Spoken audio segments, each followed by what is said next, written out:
সকলের প্রার্থনা ডাক্তারদের চেষ্টাকে ব্যর্থ করে দিয়ে না ফেরার দেশে চলে গেল নীলু। হ্যাঁ বন্ধুরা, ভিডিওতে লাইক দিয়ে দেখতে থাকুন। হসপিটালে রাই যখন নীলুকে ডাক্তারদের কাছে নিয়ে যায়, ঠিক তখনই ডাক্তাররা অবজার্ভ করে বলতে থাকে যে এই পেশেন্ট তো অলমোস্ট প্রায় ডেডের পর্যায়ে চলে গিয়েছে, ওকে এখানে কেন নিয়ে এসেছেন বলুন তো। তখন ডাক্তারদের কাছে মিনতি করে রাই বলতে থাকে যে প্লিজ ডাক্তার এরকম কথা বলবেন না, আপনার প্লিজ একবার একটু ওকে অবজার্ভ করে দেখুন না, ওকে যদি আমরা কোনোভাবে বাঁচাতে পারি। তখন এই কথা শোনা মাত্র ডাক্তাররা নীলুকে পর্যবেক্ষণ করে বলতে থাকে যে ঠিক আছে, আমরা শেষ একবার চেষ্টা করতে পারি, কিন্তু পেশেন্ট মনে হয় অনেক বেশি হাই ডোজ খেয়ে ফেলেছে, তার জন্যই হয়তো বা পেশেন্টের মুখ থেকে এরকম ফেনা বেরোচ্ছে। আর এরকম পেশেন্টকে আমরা কোনো মতেই নর্মাল বেডে শিফট করতে পারি না, কিন্তু তার শর্তে আপনি যখন এতবার করে অনুরোধ করছেন আমরা শেষ একবার চেষ্টা করব। ওদিকে রাই হাত জোর করে ডাক্তারের কাছ থেকে বলতে আমি চিরজীবন আপনার কাছে কৃতজ্ঞ থাকবো, আপনি প্লিজ এই যাত্রায় আমার বোনকে বাঁচিয়ে দিন, আমি আপনার কাছে অনেক বেশি কৃতজ্ঞ থাকবো প্লিজ। তখন এই কথা শোনা মাত্র ডাক্তাররা বলতে থাকে যে আমরা আমাদের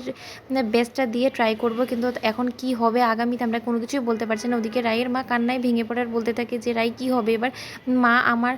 নীলু কি আমার কাছে আর কোনোদিনও ফিরে আসবে না, ওর কিসের এত অভিমান ছিল বলতো, ও তো এসে আমার কাছে বলতে পারতো তাই না, ও এরকম একটা দুর্ঘটনা কেন ঘটালো বলতো, ও এরকম কাণ্ড ঘটানোর আগে ওর চোখের সামনে কি একবার আমার চেহারাটা ভেসে আসলো না, ও একবারও ভাবলো না যে আমি কি নিয়ে বাঁচবো। একবার ওর বাবা চলে গিয়েছে আমাকে ছেড়ে, এরপরে যদি এখন ও আমাকে ছেড়ে চলে যায় তখন আমি কাকে নিয়ে বাঁচবো বলতো, আমার তো বাঁচার আর কোনো রকম কোনো আশাই থাকবে না। তখন এই কথা শোনা মাত্র রাই বলতে থাকে মা তুমি এরকম করে আশা কেন ছেড়ে দিচ্ছ বলো তো, আমি তো বলছি তোমাকে যে নীলু আমাদের সকলের মাঝে ফিরবে, অবশ্যই ফিরবে, সেটা যে করেই হোক না কেন, আমি প্রয়োজনে ওকে মৃত্যুর সাথে লড়াই করে হলেও ওকে আমি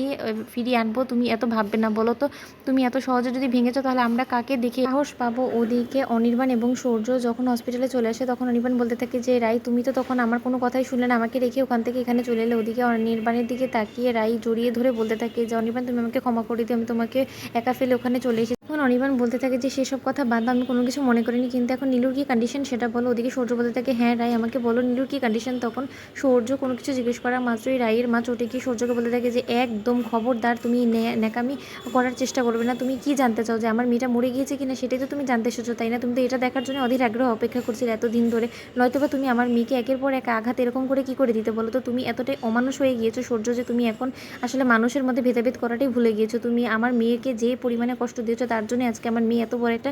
ঘটনা ঘটানোর চেষ্টা করেছে, তুমি তারপরও কোন মুখ নিয়ে বা এই হসপিটালে এসেছো বলো তো, তোমার লজ্জা করে না এই মুখ দেখানোর আগে, না আমি তো বলবো যে তোমার মরে যাওয়াটা ভালো ছিল। তখন সূর্য বলতে থাকে যে আন্টি আমি বুঝতে পারছি যে আপনার মন মানসিকতা ভালো নেই বিধাই আপনি আমার সাথে এরকম আচরণ করছেন, কিন্তু আমি কোনো কিছু মনে করছি না। ওদিকে এই কথা বলা মাত্র রাইয়ের মা বলতে থাকে যে একদম আমার সাথে ন্যাকামি করে কথা বলার চেষ্টা করবে না, তুমি কি মনে করছো যে আমি তোমার উদ্দেশ্য বুঝতে পারি না, তুমি ইচ্ছাকৃতভাবে তো আজকে দুপুরবেলাও এসে নীলুর সাথে এরকম বাজে ব্যবহার করেছো যাতে আমার মেয়েটা নিজে থেকেই জীবন থেকে হার মেনে নেয় তাই না, তুমি তো এটাই চেয়েছিলে, এখন তো তোমার আনন্দ করার কথা, তা সত্ত্বেও তুমি ফুর্তি না করে এখানে কেন এসেছো বলো তো, যাও এখান থেকে চলে যাও, এক্ষুনি চোখের সামনে থেকে সরে যাও। তো বন্ধুদের ভিডিও ভালো লাগলে লাইক কমেন্ট শেয়ার সাবস্ক্রাইব করতে বলো না।